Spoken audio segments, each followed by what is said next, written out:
Connecta. La comunitat d'UAB Idiomes.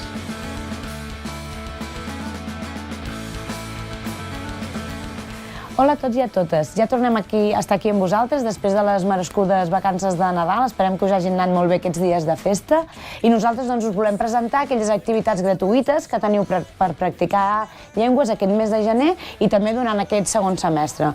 Comencem amb les activitats d'aquest mes de gener, que concretament el que tenim és una activitat d'intercanvi lingüístic anglès-espanyol amb estudiants del programa Study Abroad.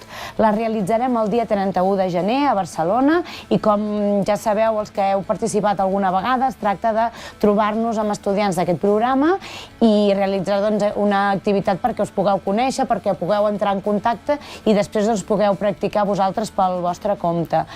Trobareu la informació d'aquesta activitat per dues vies. Els estudiants del Servei de Llengües rebreu un correu electrònic amb l'enllaç per apuntar-vos-hi i, si no, també podeu entrar al blog de l'activitat Servei de Llengües i Study Abroad, on tindreu un enllaç amb el lloc on us hi podeu apuntar. Trobareu la informació a partir de meitats d'aquest mes, més o menys el dia 14-15 de gener. Aquest mes de gener també us volem donar informació d'aquells tallers i activitats que teniu gratuïts i que us permeten aconseguir crèdits STS. Són activitats amb reconeixement acadèmic.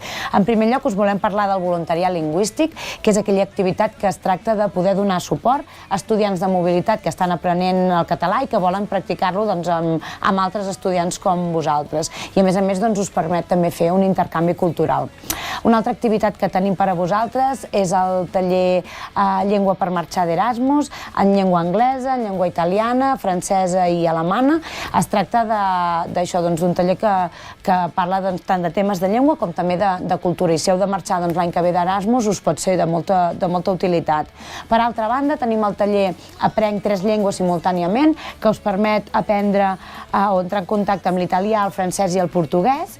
I per últim, també tenim una activitat que es tracta d'aprendre a dissenyar activitats lingüístiques i culturals, que aquest semestre ens centrarem en la Diada de Sant Jordi. Si voleu informació de totes aquestes activitats, d'horaris i de períodes de matrícula, podeu entrar al web del Servei de Llengües, en cada una de les llengües, en el cas d'anglès, de català, espanyol, italià i francès, i aquí trobareu tota la informació. I no voldríem acabar sense recordar-vos que tota la informació que us facilitem de les activitats les podeu trobar tant al nostre web com a les nostres xarxes socials, Facebook, Twitter, Instagram i el propi YouTube. Així que ens veiem a la xarxa i esperem trobar-nos durant aquest segon semestre. Adeu!